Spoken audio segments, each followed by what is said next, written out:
Welcome to the Toffee Blues, your source for all things Everton. I'm Connor Williams, joined by Paddy Boyland of The Athletic, and we'll be discussing the Southampton Everton game. Starting off, just give us your overall thoughts of the game. Yeah, obviously a really disappointing afternoon. I think we'd expected Everton to build on the excellent display, to be honest, against Leeds a week earlier and lined up with the same team. So your expectation is that Everton kind of move on and push on and get the results they need to kind of pull up the table. But yeah, a really tough day at the office, I think, barring a kind of decent 10 to 15 minute spell at the start. I think there were warning signs quite early that Everton didn't heed. Southampton got in a few times, Broho and a few other players.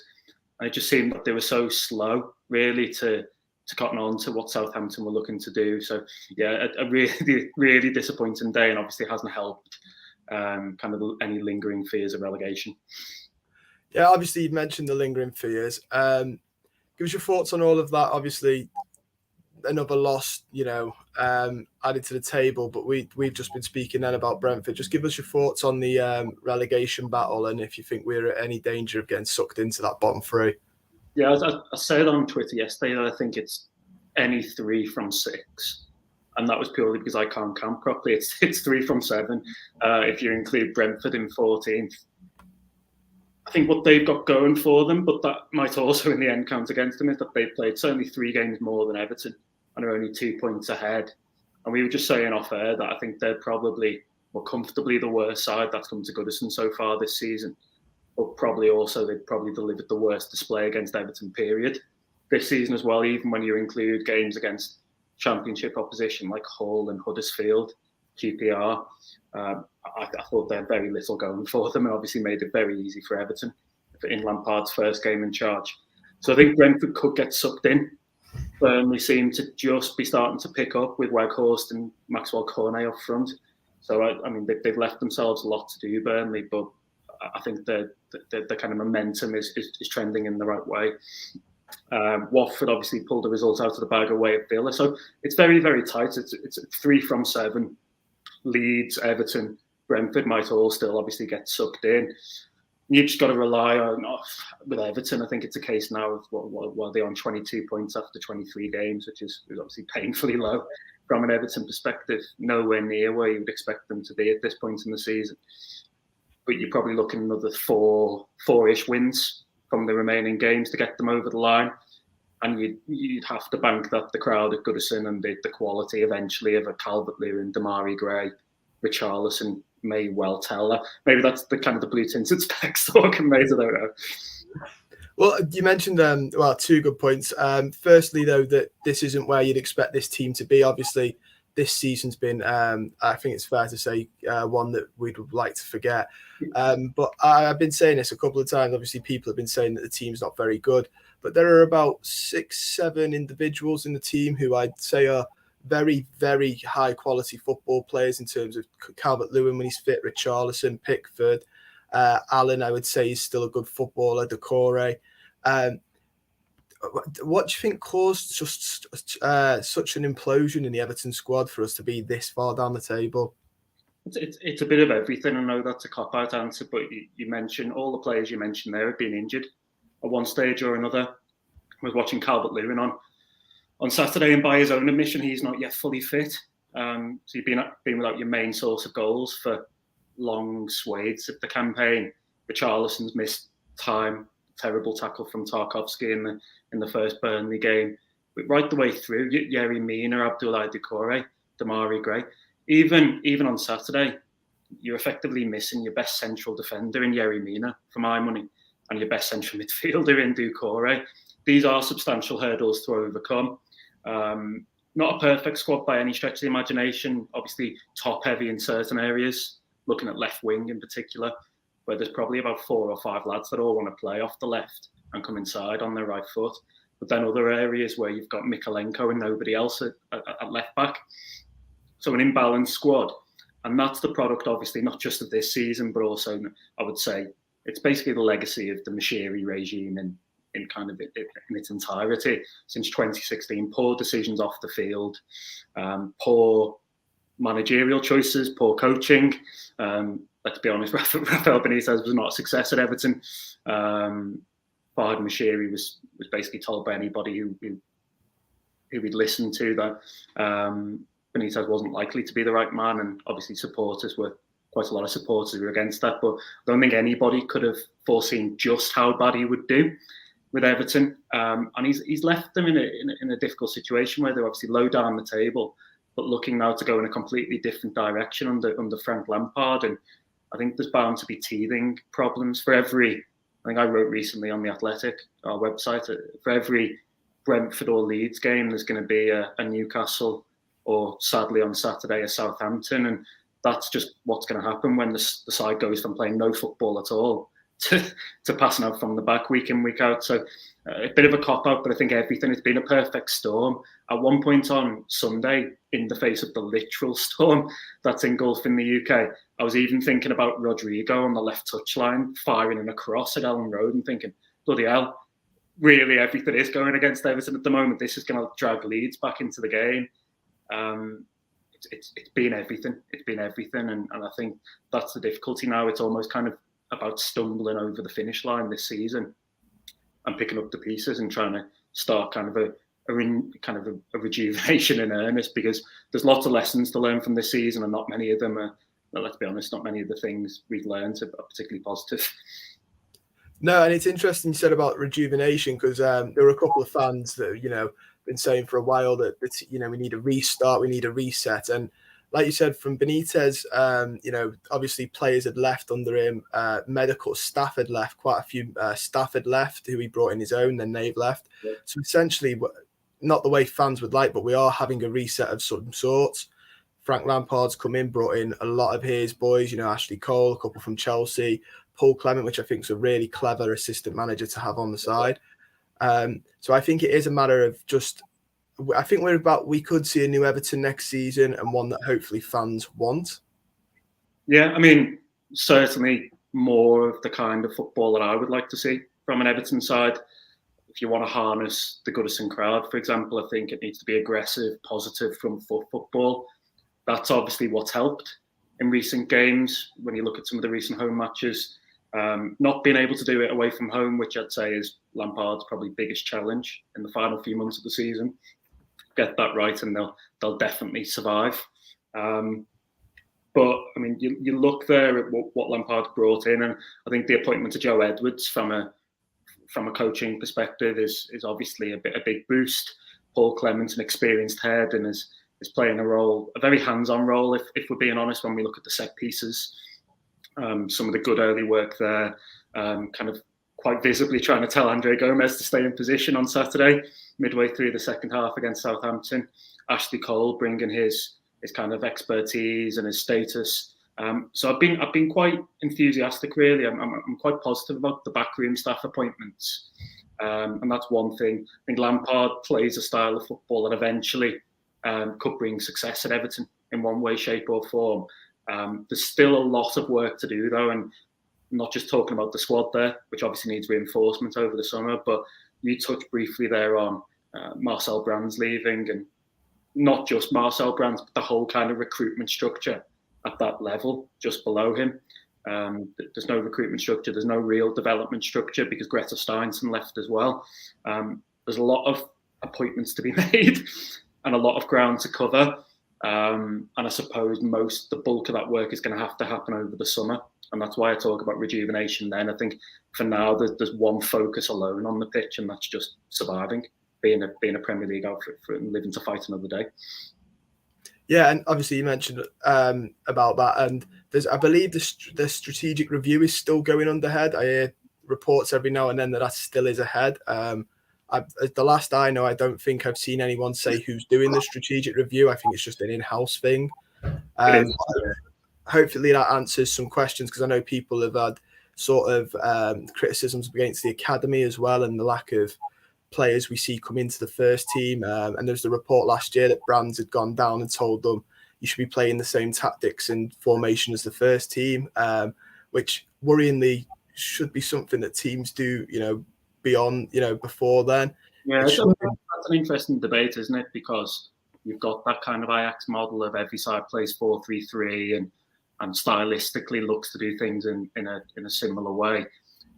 Everton recently, not quite now, but recently have always kind of tended to buy into the theory that because there's so much upheaval at managerial level and there's so many different styles, they've kind of needed to embed what they class as maybe an Everton ethos lower down the club. So some kind of core principles.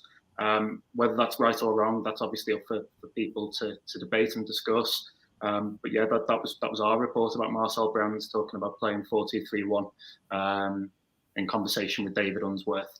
Since Brands left, actually, they've lapsed back into a 5 at the back and playing a slightly more direct brand of football. But it's certainly not all negative at under 23 level. Some very good players there.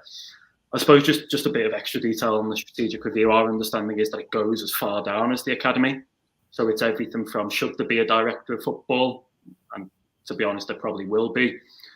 What does the structure look like with the director of football? Because it's not just about recruitment, but it needs to be development, medicine, all these strands that are brought together by a director of football.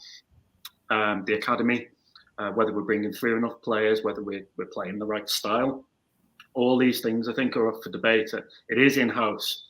It was demanded by Moshiri, and he helped implement it with the Everton board. And again, I suppose the question is, how successful will it be? It needs people at the club that have been making mistakes to hold their hands up and admit that they've made mistakes if this is going to be a real success and Everton to move forward. So let's see. I think it's an ongoing process. The club said that Lampard's appointment was in keeping with what they were doing as part of the strategic review.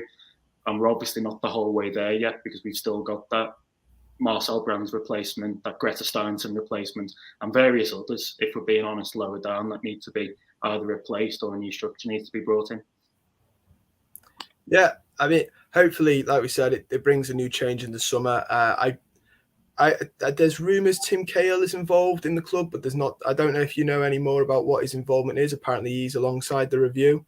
Yeah, so he actually he's been helping with the review. I suppose the best term, and there is no official term at the moment because he's not contracted to the club, but as a sort of informal advisor.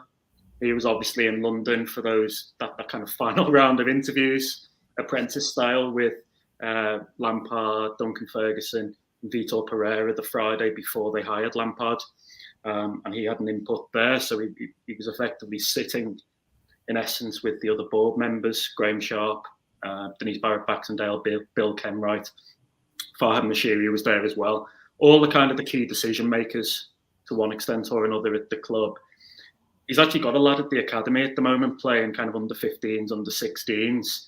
So he is he's a regular presence around Goodison and Finch Farm in particular.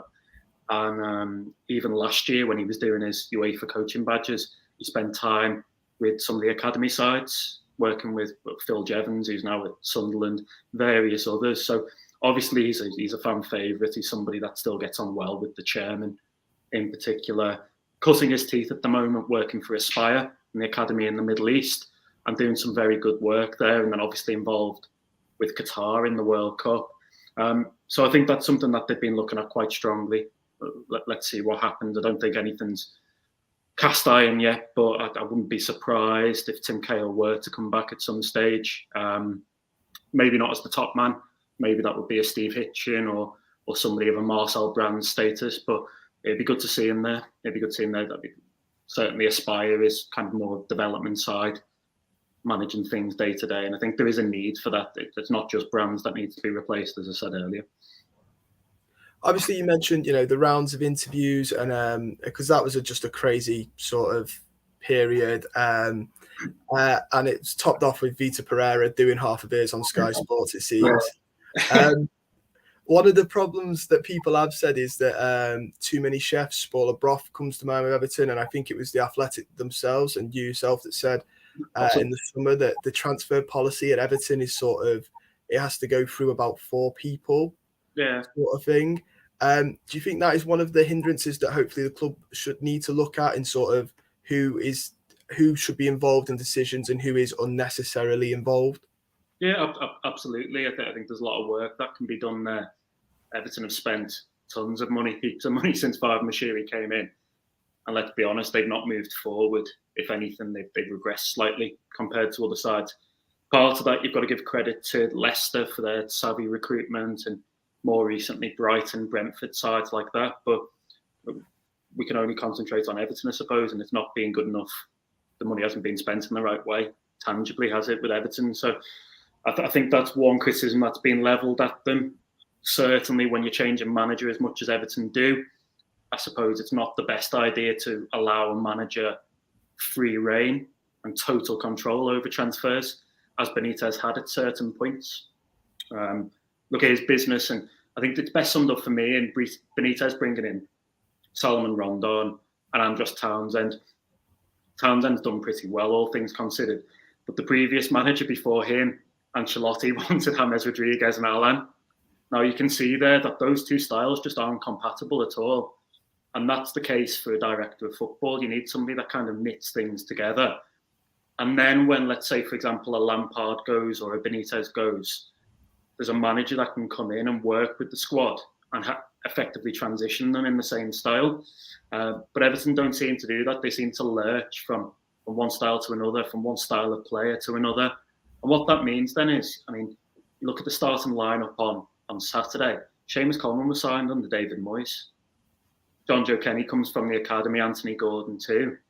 And then you've got players signed by Lampard and Benitez more recently. So a bit of everything in there, Allardyce, Koeman, all these guys. So I think the process needs to be more robust. I think there needs to be, obviously people can feed in their own opinions, but there needs to be kind of a central core making those decisions. And it needs to be the same person doing it time and time again. I think too often you can point to Everton players and go, well, he was signed by this individual, or he was signed by that individual, and they're not the same individuals, which leads to a bit of confusion in the processes. So that's one of my main hopes from the strategic review, to be honest. I think if Everton are to move forward, there needs to be much more clarity in the decision making. It needs to be more streamlined, but also a robust structure. And it was funny, I wrote a piece on the director of football model a few months ago, and maybe whether Everton should persevere with it. And most people in the game seem to accept now, it's not unanimous by any stretch, but most people in the game seem to accept now that there's so much for a manager to focus on coaching-wise, and there's so much behind the scenes that you almost need somebody to handle the behind-the-scenes stuff and leave a manager to the coaching. I think maybe Benitez got a bit bogged down in doing everything and trying to kind of fight internal battles and win power struggles. And that's why I think a director of football's worthwhile. Everybody I spoke to for the piece was actually, ironically now, heralding Dan Ashworth at Brighton as an example of the way things should be done and how he can kind of knit everything together. That was obviously the hope for Marcel Brands, but I don't think he was ever really in complete control of these matters. So they need to appoint new people, but they need to give those people the responsibility and the power to do their jobs, and that's how they move forward. Yeah, it's certainly been a bit of a frustrating one. I know, like you said, Ashworth, a couple of fans were also clamouring for him now, but it looks like he might be going to Newcastle. So it looks like we missed the boat on that one. I don't know. Again, I don't want to pry too much. I don't know how much you're else. How much has Kia Joorabchian got involved with Everton? Because obviously you mentioned people involved and who shouldn't in the review. And there were reports coming from quite a lot that he was involved in the summer. He's involved with the managerial picks, apparently. Apparently Pereira was one that he quite liked, along with Bill Kenwright, supposedly, in all fairness. So how much influence does he actually have over Farhad Moshiri and Kenwright and co? Well, they've got links. Joorabchian and Moshiri have got links that go way back to before Moshiri's time at Everton, Arsenal, I believe. And obviously, it's not the first anybody will have heard of Kia Joorabchian. I remember him being brought up in relation to the Carlos Tevez and Javier Mascherano deals with West Ham. So we're going way, way back. He's been an influential figure in footballing circles for a long time now, and not just at Everton. I suppose one of the things that fans get concerned about is that they see maybe some of the clubs that he's been heavily involved with before, and then how those clubs have fared over an extended period of time. So kind of reports of him potentially being involved with QPR before they spiraled out of control. he's not an official board member. He's not on a recruitment committee. He's not a contracted employee of Everton Football Club, but he is one of a number of agents, I think, that Moshiri speaks to and he listens to, and he's got involvement with certain Everton players as well. So that's not just with Everton, by the way. I mean, Newcastle have signed players connected to the Joorabchian stable in January. Chelsea and Arsenal have done before. But obviously, when you've got agents getting involved to a reasonable extent, the question is, are Everton making decisions that suit themselves, or are the agents? I mean, the agents are there to serve clients. They're not there to serve Everton, really. So I think that's just where people need to be careful. It's kind of like, well, Everton, go out and find the best defensive midfielder for Everton, not necessarily just the one that's being suggested to you. So yeah, I mean, it's funny. This has obviously gathered pace a lot recently, with Joorabchian in the director's box. I think it was the Aston Villa game, and at that point there were mentions obviously of Vitor Pereira and several other managerial candidates. I found that a little bit funny because, first of all, the involvement goes back much further than this. So almost, I think this was a battle that needed to be fought 4 or 5 years ago when Moshiri came to the club. It's not a recent thing, but also like he represents Philippe Coutinho, so he's got every right to be in the director's box. Every agent that represents a player will be in the director's box. It's not just Keir, but I think some fans have only just cottoned onto it, and that's why he's obviously been a figure of interest. It'll be interesting to see how it plays out in the summer. Like I say, if Everton have robust structures in place, they don't always just need to lean on a select group of kind of super agents to help get deals over the line or to think up their own targets. That's the job of a recruitment team. After all, the job of a recruitment team to find the players that are best for Everton, and that's what needs to happen here. Yeah, I completely agree. And I think it should be an interesting summer with obviously Lampard having his opinion and a lot of his backroom staff. I'm sure in the meetings he will have said, I want my say, because it's not, I think it's pretty obvious the sort of in turmoil that goes on at Everton. If us as fans are picking it up on, and obviously you as a journalist are picking it up, Frank Lampard will have been well tipped off before getting the job. And I've heard a couple of people say that obviously he rejected, I think it was Norwich he was rumoured with, and he's basically said that people have accused him at times of cherry picking to make sure he gets the right job, which he's well entitled to do, to be fair to him. If that's what he was doing, waiting for the right one, he's well in his right to wait for the right job for him. That's not what everyone does. Everyone tries to cherry pick the job they want. So I don't think that's a criticism that can be levelled at him. I mean, with the Norwich City job, they've been something of a yo-yo club, haven't they, in recent seasons? So for somebody like him, that's like trying to get his managerial career back on track after a period out of the game. I suppose that's not the easiest job to go into. There's a certain prestige attached to Everton, still, to be honest, within the game, and that's why I think he obviously looked much more at Everton this time around. But it's a difficult job still. I mean, we're talking there about there being only one recognised left back at the club in Vitaly Mykolenko. Recently, he's been ill and not being able to play, although was back on the bench on Saturday. It's a tough ask for somebody like Mykolenko to come in and replace Luca Dean, who was one of the best left backs in the league over, I'd say, a 2 to 3 year period, well, certainly in an attacking sense. And there are these gaps all over the squad, and Lampard's kind of come in mid-season. He's trying to transition the team to more attractive but a more aggressive style. And there are bound to be problems. He's not got the buffer of having 40 points already. He's not able to kind of come in and put his mark on things kind of unencumbered. There's that lingering threat of relegation, which makes it tougher. And I do think the players, and he's mentioned this himself, to be honest, the players were very low on confidence. Towards the end of the Benitez regime, it was defeat after defeat, and probably most of them were doing things that they didn't really feel they should be doing in terms of the tactics, and maybe some of them didn't ever fully believe in what was being asked of them towards the end.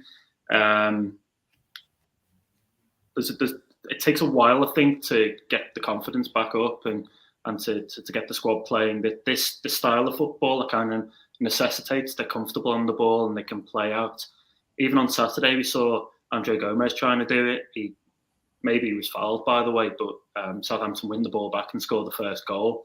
They're the kind of teething problems I mean, and they're the kind of hiccups early in the day that they're going to have to get over. So I think Lampard has cherry picked. I think he's right to cherry pick. This is the best job that he's been offered so far.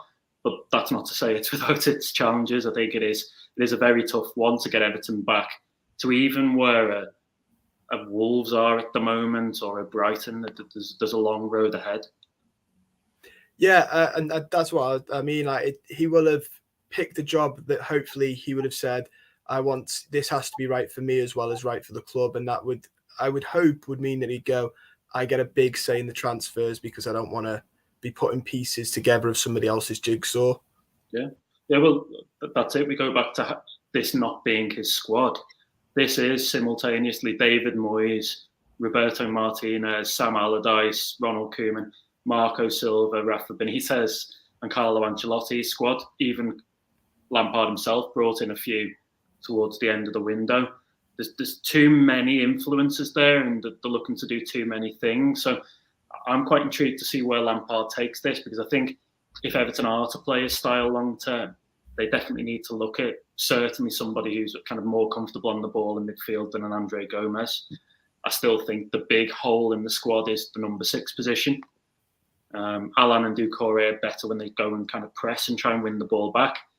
The number 6, kind of a la Gareth Barry, probably just needs to sit in and mark that space and make sure people aren't getting through at the defence, while also being comfortable on the ball. So I still think there's a need for that.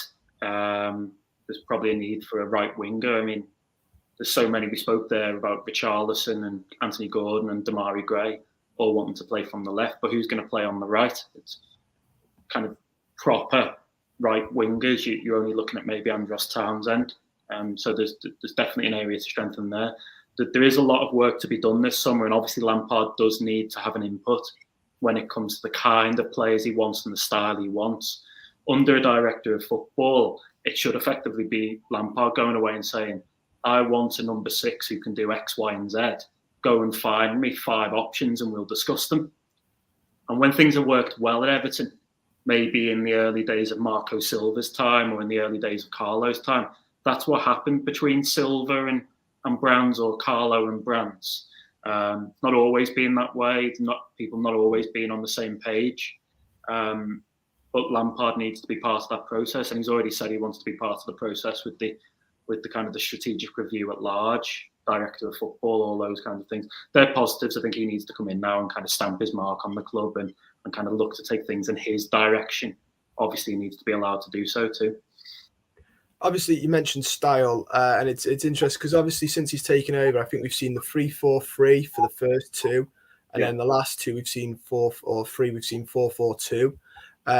When he was rumoured to be coming in, a lot of fans were saying about his 4-3-3 that he'd been known for playing, and a lot of fans this season have been begging for a 4-3-3 under Benitez just because of the overrunning of our midfield. Do you think he's sort of in his year away? Because I said this on the channel. The problem is he's had quite a while away from football. He's apparently learned, studied, so there's no guarantee he's going to come back and play the exact same formations than he was before because he's learned. Do you think it is a case of that, or do you think he's playing 4-4-2 because it fits with what we've got, and most of the time the players played a 4-4-2, maybe 4-4-1-1 system in the rest of the season, so it's easier for them to adapt to quicker? What we've seen, and we've got relatively little evidence to go off here because he's relatively new as a manager. What we've seen in his time at certainly Derby and also Chelsea was, I suppose, a tendency to play with 4-3-3 or 4-2-3-1. So there would be in some way, shape or form 3 central midfielders. But he would also be flexible depending on the opposition. So he did play with a back 3 at times. And I think he came in really early doors, and I remember sitting in a press conference and him talking about how he is going to be flexible, he is going to adapt potentially to the opposition, to the resources at his disposal. He obviously has to coach in a way that works for him. So there'll be principles there regardless of the system. So whether Everton play 3 at the back or 4 at the back, 9 times out of 10 they're going to press high, look to be aggressive and win the ball back, look to transition the ball, look to build from the back, all those kinds of things that remain regardless of the actual system and the formation. He needs to be comfortable coaching those methods, so I think that will be there regardless. But I do believe we're likely to see throughout the course of the next couple of months and the next few years, hopefully we'll see a variety of different systems. Personally speaking, I felt that central midfield was the big issue on Saturday, particularly in the second half when Andre Gomez came on and played with Donny van der Beek. I think both of those two are kind of slightly more comfortable playing further forward, and there wasn't an awful lot of physicality there. I mean, they were coming up against Oriol Romeu, who was kicking everything that moved and not getting booked. James Ward-Prowse, who I think's a bit of a snide on the sly as well. Everton weren't getting much off the officials in that game. Probably should have had a penalty. But I just felt there was kind of a lack of physicality. There was a lack of mobility in there, particularly in the second half. And I can understand why he wants to persevere with the system that won against Leeds, and he wants to persevere with Calvert-Lewin and Richarlison up front. But I do think that they maybe should have responded sooner and realised that I don't think Gomez is comfortable in a 2. I don't think he can do it. And I think if you play Donny van der Beek so deep, you lose the kind of run that created the first goal against Leeds. So I still think there's work to be done on that midfield. I still think it's a work in progress. Doucouré hopefully will be back soon, potentially as soon as the weekend, if you believe Lampard. And I'd like to see now either a 2 and then a 1 in a 4-2-3-1, or just a flat 3, particularly against Manchester City. It seems as though the mistakes Everton made on Saturday are very similar to a lot of the mistakes they made under Benitez and under Ferguson and under Ancelotti. Like I say, it's early days for Lampard, so there's still time to adapt. But I think it's a struggle with the personnel available to play. In any 2. I think they need to move to a 3 of some sort, and I hope they do that soon. Yeah, the midfield was one that I was going to mention because obviously Allen is, like you say, he's probably better going a bit forward and pressing, but he's still that sort of more defensive minded. He'll put in tackles. And then when we went to Gomez and Van der Beek, I thought it was a bit, it just missed that bite, and I thought Southampton just took real advantage of that. They just ran through Everton, probably from about 15 minutes in. Everton were the better team for the opening 10-15. Southampton always a threat, by the way, on the counter. But certainly in the second half, there was just nobody there to make the tackles. It's not Van der Beek's game. It's not Andre Gomez's game, certainly. So they could have done with a bit of extra protection. The problem I had, and certainly Lampard had, judging by what he said at the end of the game, was that Allen was booked after 15, 20 minutes. It was one of those games where tackles were coming in left, right and centre, and you kind of can't afford to go down to 10 men. So he hooks Allen after the first half and looks at his bench, and basically the choice was between Gomez and Dele Alli, neither of whom are particularly comfortable in a deeper role. So that says something, I think, goes back to what we were saying earlier about the options in the squad. Gbamin seemingly will go on loan to CSK Moscow before the Russian deadline tomorrow. And that leaves Everton without, particularly with Doucouré not being there, without any kind of number 6 cover. And I think it cost them on Saturday because they weren't out of the game at half time, not by any stretch of the imagination. And if they maybe had a bit more solidity there, they might have just clung on to a point or nicked something on the break. The midfield's one that they need to look at over the summer, clearly, because you'll have Fabian Delph out of contract, you imagine, a number of other players in that part of the pitch that could be shipped out. So I think that's one area that I think Lampard will look to kind of, he's already stamped his mark on it with Van der Beek and Ali, but I think there's room for further improvement. I think they need a little bit more physicality, a little bit more creative presence in there too. There's lots of work to be done across the field. Yeah, I completely agree. I think the sort of the lack of a midfielder who's, like you said, like a 6, I think with Joorabchian looking to go, I think it leaves Fabian Delph, who again his injury sort of record would suggest he's not one we could even think about really relying on. You can't rely on him because he's not playing games. So Tom Davies is also injured. Doucouré's been on the sidelines a number of times this season. So in reality, you've got very little in the way of midfield options. The bench on Saturday was all right in some areas, but not particularly strong in terms of defensive midfield cover. And like I say, I think it cost them. So that's one area they need to look at desperately. I was hoping they were going to do it in January, to be honest, instead of maybe bringing in Dele Alli and Donny van der Beek. I was hoping they were going to look at a number 6. Rumours, obviously, from ourselves and others about Sean Longstaff and long-standing interest in him from Benitez. I think that's more of a Rafa Benitez thing than anybody else at the club. So let's see what happens. Let's see what happens. I think Lampard midfield's a key position for Lampard because it's kind of the area of the pitch that turns defence into attack, but also stops at times teams getting a kind of what can be a porous defence. I mean, the defence was patchwork anyway on Saturday, and I think Everton just allowed Southampton to run through them more or less at will. So the change came too late for me. And they really suffered for Alan getting booked and Doucouré not being there.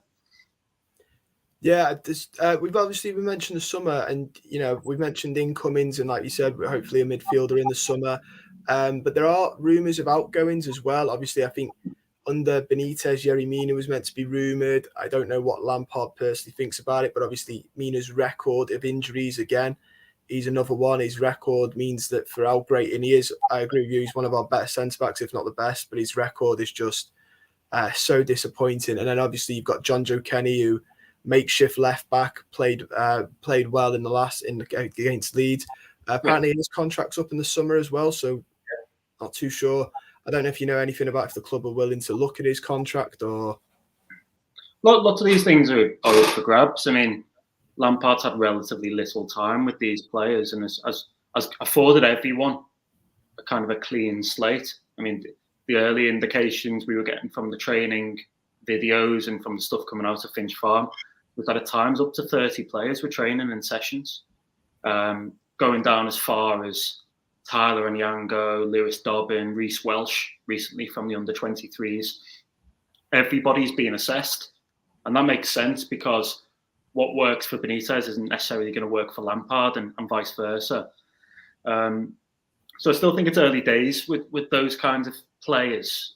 Obviously, a kind of a decision has already been made on Kenny in essence because his contract's been allowed to tick down this far. He was allowed to go to Celtic on loan, allowed to go to Schalke on loan. I mean, we've reported previously that they have been open to offers for him in the past. Obviously, Lampard's given him a fresh look, and I think he did well against Leeds, particularly, even though he's not a left back. Lampard's been very. If we talk about Yerry Mina, Lampard's been very positive about Yerry Mina so far, described him as a leader, said that he's kind of a really important key presence. But I suppose that's the issue with Mina because we've both said that, I mean, for my money, he's comfortably the best central defender at the club. And I think he gets an extra 25% out of Michael Keane alongside him as well because he kind of takes all the responsibility on his shoulders, makes Everton more secure from set pieces at one end, but more dangerous at the other, as we saw against Brentford and others. But he's just injured so much. He doesn't make it through 2 or 3 games without picking up an injury. Again, come the summer, he'll only have 12 months left on his deal. And I tend to find that if a club's really keen to tie somebody down, particularly Everton, and you look at the recent history, they do it with 2 or 3 years to go. But Everton have not done that with Yerry Mina yet. So it'll be interesting to see what Lampard makes of it. It's not too late for somebody to come in and save the day for Everton and Mina. It's not too late for, I suppose, for Lampard to put his foot down and say, actually, no, we need to keep Yerry Mina because of the impact he has on others. But we also need to find a way of keeping him fit for longer. That might be Lampard's opinion. I think, like I say, I think the summer will be, in essence, about strengthening core positions. I think you'll look at centre-back as an issue, you'll look at central midfield as an issue, and probably restructure elements of those. depending on what Lampard wants and what he needs, what the club's able to do.